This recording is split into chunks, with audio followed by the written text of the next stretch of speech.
Baik, Assalamualaikum warahmatullahi wabarakatuh. Saya Akbar Zikrullah dari kelas Teknologi Rekayasa Internet 4B.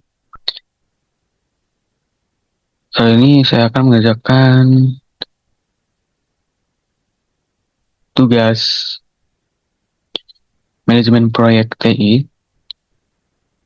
Nah, di sini saya membuat proyek yang bernama Arsitektur Waktu dan Eksekusi Sistem Edukasi Etika AI dari implementasi sesuai dengan PMBOK Time Management dalam membangun platform pembelajaran interaktif untuk pelajar SMA. Mungkin kedengarannya itu teknis banget, tapi intinya kita mau buktiin gimana sih cara ngatur waktu proyek IT biar nggak cuma jadi wacana doang, tapi itu beneran terjadi atau rilis ya tepat waktu dengan kualitas yang oke dan terbaik.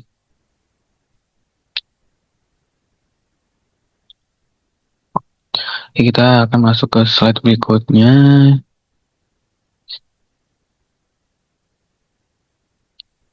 Di bagian krisis integritas intervensi proyek dan urgensi manajemen waktu, kenapa saya milih ini? Nah, karena kita akan mulai dari krisis integritas. Data akan menunjukkan pelajar SMA yang sekarang lagi kena gejala algoritmik reliancy alias ketergantungan parah sama AI dengan skor tuh sekitar 3,77 ya, yang artinya tuh ekstrim. Mereka tuh akan mulai males mikir karena AI akan dianggap sebagai mesin penjawab instan ya.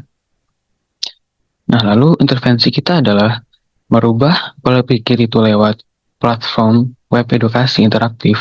Nah, jadi AI ini akan diposisikan ulang jadi mesin tutorial ya. Nah, sementara agensi manajemen waktu di sini tuh krusial banget karena setiap hari kita akan telat rilis. Nah, jadi makin banyak pelajar yang kehilangan kemampuan berpikir kritisnya. Keberhasilan intervensi ini bergantung penuh pada triple constraint atau kita bisa sebut waktu, biaya, dan kualitas. Oke, kita masuk slide berikutnya. Scope baseline yaitu jangkar penjadwalan proyek. Nah, kenapa sih saya bikin ini? Karena kita kan mulai dari krisis integritas. Data itu akan menunjukkan pelajar SMA sekarang lagi kena gejala. Sorry. Sebelum bikin jadwal, nah jadi sebelum bikin jadwal, kita tuh butuh scope baseline sebagai jangkar. Itu supaya ada batasan biar kita tuh nggak terlalu tersesat ya dalam mencari informasi. Nah, yang pertama itu ada in scope, fokus estimasi waktu. Nah, kita tuh bakal bikin platform web utama, modul kuis, latihan prompt engineering, dan dashboard monitoring buat guru. Sementara out of scope, yaitu mitigasi scope creep, kita akan secara tegas coret pembuatan aplikasi mobile natif Android atau iOS dan integrasi otomatis ke e-rapport.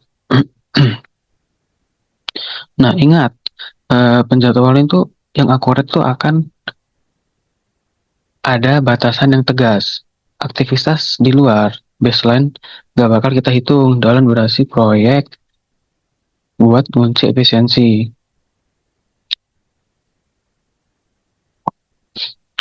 Oke, yang kelima ada pilar manajemen waktu. Di sini saya pakai standar 5 pilar manajemen waktu sesuai dengan PMBOK. Itu merupakan apa ya? Kitab atau buku kita untuk eksekusi. Yang pertama itu ada define activities. Dia itu akan memecahkan tugas gede jadi aktivitas yang sederhana atau aktivitas yang kecil. Yang kedua itu ada sequence activities yang merupakan pemetaan hubungan antar tugas. Yang ketiga itu ada estimasi duration yang merupakan kalkulasi waktu yang realistik. Yang keempat ada develop schedule yaitu menyusun jalur kritis pekerjaannya. Yang kelima ada control schedule yaitu dia akan memonitoring dan mitigasi kalau ada delay.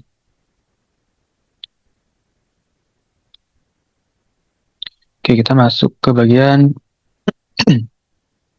define activities.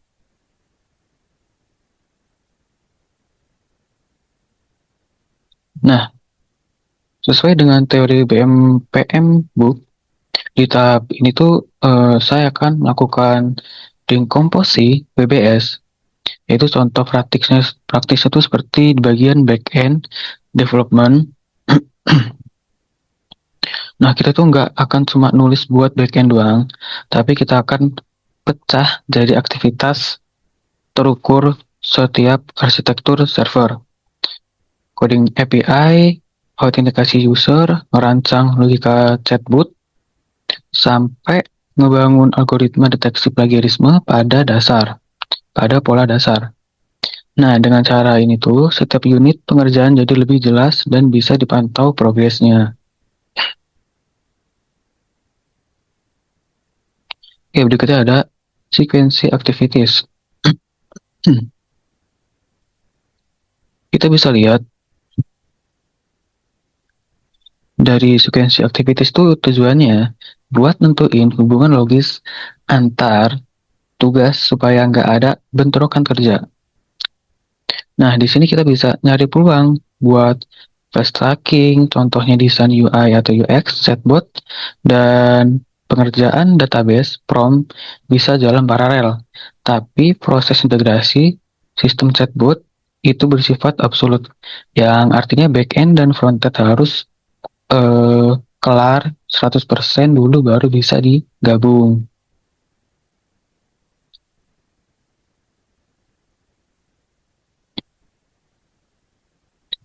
Oke, yang berikutnya tuh estimate duration. Itu sebenarnya buat ngitung lama kerjanya. Yang kita pakai itu ada tekniknya, yaitu teknik 3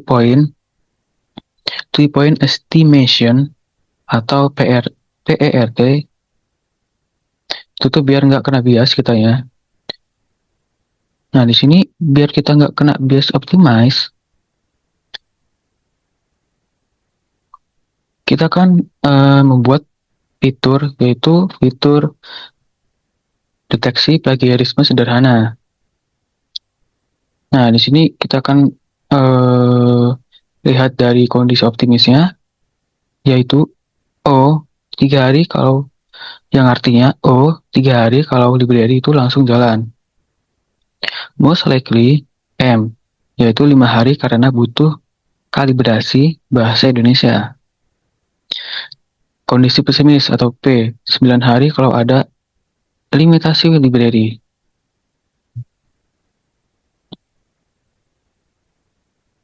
Di sini kita bisa lihat rumusnya ya. Rumus PRT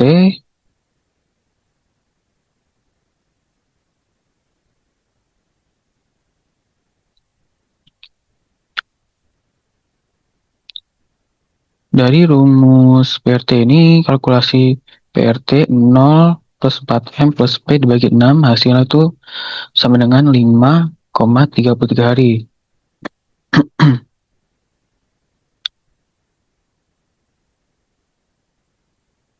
Jadi yang artinya tim itu akan mutusin ngunci di 5,5 hari saja pada baseline buat mengakomodasi potensi technical debt.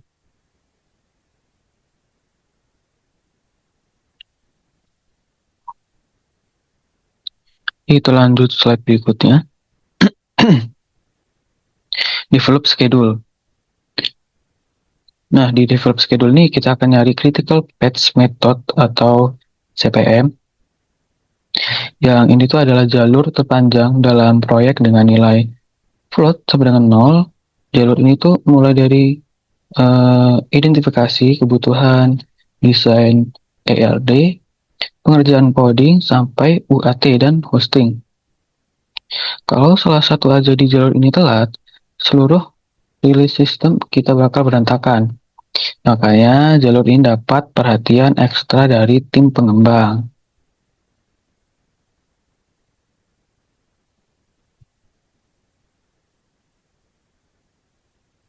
Oke, slide berikutnya kontrol schedule dan control schedule, monitoring, and mitigasi delay.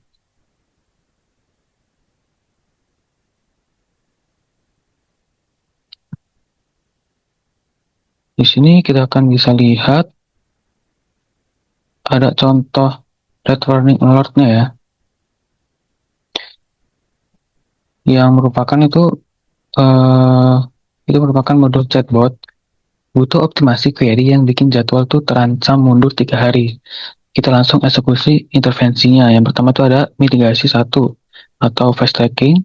Kita mulai dari fase testing UI atau UX pada backend belum selesai 100%, lalu berikutnya ada mitigasi 2, crashing. Kita akan nambah resource, misalnya Akbar bersama dengan teman-temannya. Fokus menyelesaikan algoritma backend secara eksklusif. Oke, lanjut berikutnya.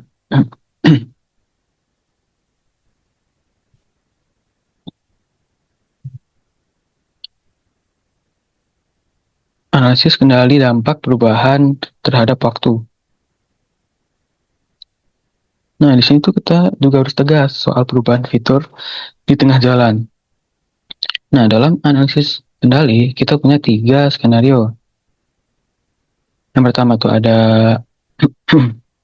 fitur gamifikasi yang diterima karena dampaknya moderat dan bikin siswa tuh makin tertarik belajar etika AI.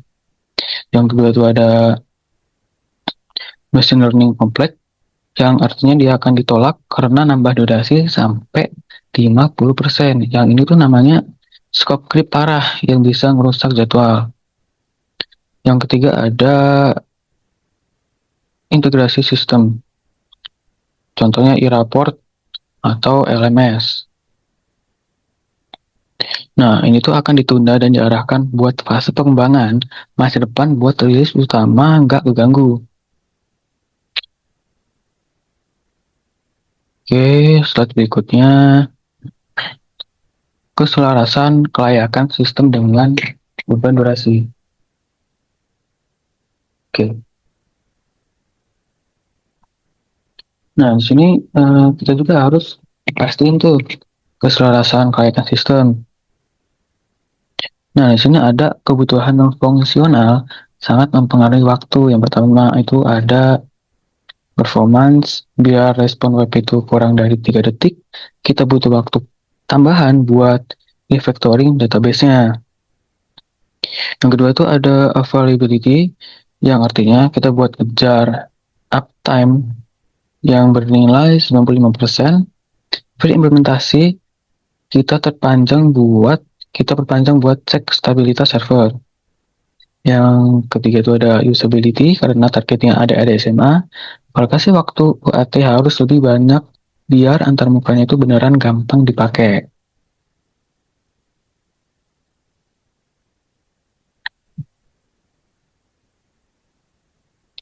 Oke, berikutnya ada manajemen waktu sebagai penggerak nilai proyek.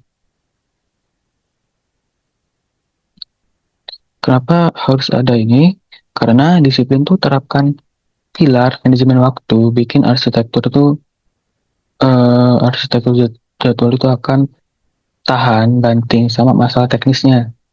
Nah, jadi keberanian kita buat nolak fitur yang ribet di tengah jalan itu demi ngejaga fokus tim pada nilai inti proyek. Nah, kesimpulannya, semakin presisi platform ini, kita eksekusi dan rilis tepat waktu, makin cepat kita bisa menyelamatkan pelajar SMA dari krisis algoritmik freelance.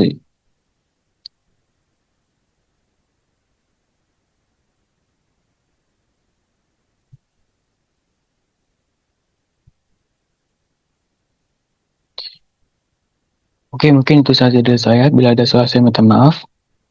Saya akhiri. Wassalamualaikum warahmatullahi wabarakatuh.